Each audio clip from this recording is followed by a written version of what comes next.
A former NFL cheerleader fighting back after allegedly being fired over an Instagram post. She's now claiming discrimination. In moments, we will be joined by Bailey Davis. But we start with Trace Gallagher live in our West Coast newsroom with the backstory. Trace? Sandra, in recent years, the NFL has certainly struggled with domestic violence issues and allegations of sexual harassment against women. Now, former New Orleans Saints cheerleader Bailey Davis is accusing the team of having two sets of rules, one for the players and one for the cheerleaders, who are all women. The Saints fired Bailey Davis after she posted an Instagram photo in a one-piece outfit, even though her Instagram account is private. The Saints said the picture violates rules that prohibit cheerleaders from appearing nude, semi-nude, or in lingerie. Davis was also involved in a team inquiry about her attending a party with Saints players. Turns out the team has a policy that requires cheerleaders to avoid contact with players both in person and online. For example, cheerleaders have to block players from their social media accounts. And if a cheerleader walks into a restaurant where a player is dining, she has to leave. And if she's dining in a restaurant and a player walks in, she still has to leave. The team says the rules are designed to protect cheerleaders from players preying on them. Lawyer and legal analyst Emily Campagno, who herself is a former NFL cheerleader, says the current legal climate may have the Saints rethinking their policies. Watch. 5 years ago, it might have been different, and certainly 20 years ago, it would have been different. But in 2018, and in color of the Me Too movement, as the NFL is kind of shifting its position here, so too should these franchises and likely these policies, because frankly, they're outdated and likely discriminatory. It's unclear if other NFL teams have similar rules, but we know several teams have been sued by cheerleaders over wages and won thousands of dollars in settlements. The Chicago Bears, Green Bay Packers, Pittsburgh Steelers, Cleveland Browns, Buffalo Bills, and New York Giants do not employ cheerleaders. The New Orleans Saints dismiss the allegations of discrimination and say they will fight this battle at the proper time and place. Sandra. Trace, thank you. Here now, former Saints cheerleader Bailey Davis and her attorney, Sarah Blackwell. Bailey, Sarah, thank you for being here tonight. Thank you. Bailey, first of all, you have an Instagram account, a private one, right? That you have to actually invite somebody to join and look at those photos.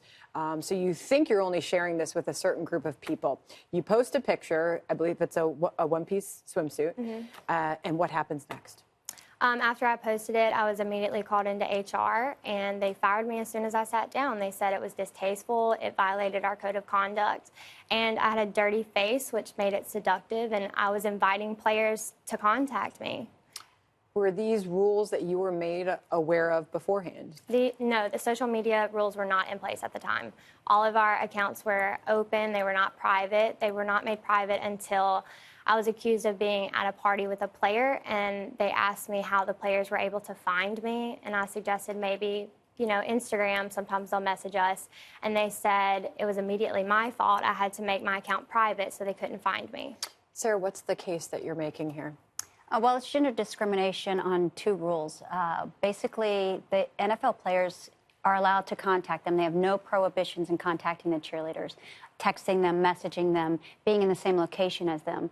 Whereas the cheerleaders, if they are contacted by a player, they have to immediately block them, and they can't respond. So in that sense, it's discriminatory based on gender. The other issue is they are both representatives of the Saints, the cheerleaders and the players.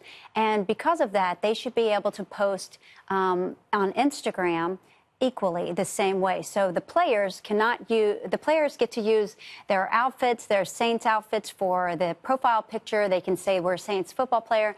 The cheerleaders have to be private. They can't use their outfit on their profile picture. They cannot say that they're a Saints cheerleader. So they can't promote themselves. They can't put themselves out there to try to make that next step of what's after being a cheerleader. Before you filed this complaint, did you take this up with the team, with the league? What avenues did you go through to try to prevent your firing? Well, I first asked for a meeting. They asked me to resign, and I said no. So I requested a meeting with Human Resources, and when I got in there, I didn't even have a chance to defend myself. He said the picture had gone around. They had sent it around to legal, and they said it was immediate, grounds for immediate termination. And so they didn't let me say anything, and then he like continue to question my character and say it gave me a bad reputation. He can't believe that I would post something like that. I had a dirty face, and just kept going on and on.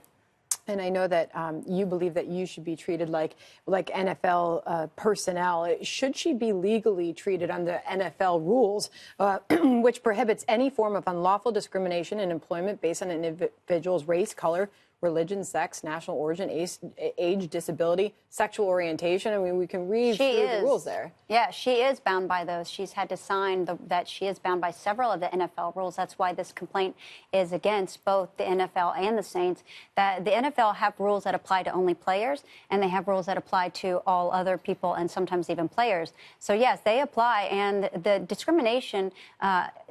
One of the aspects of gender discrimination is they have to be similarly situated. So we're not asking for equality across the board between the football players and the cheerleaders. We're only asking for it in these two places where they are similarly situated. And the thing with the Saints and the NFL is it doesn't cost them a penny to fix this inequality. It's not like they have to spend a lot of money and build a locker room or do anything like that. We're asking them to do something that's free and that is right. And we are asking the football players to stand up against gender discrimination in their own organization. If they're so willing to stand up against racial discrimination nationwide, let them stand up. And we are employing them to stand up against this gender discrimination that happened to Bailey. It's my understanding that you believe that these rules are outdated, obviously, and that you see two different set of rules for the players and for the cheerleaders, and that you've been told that anything beyond hello and great game are too personal?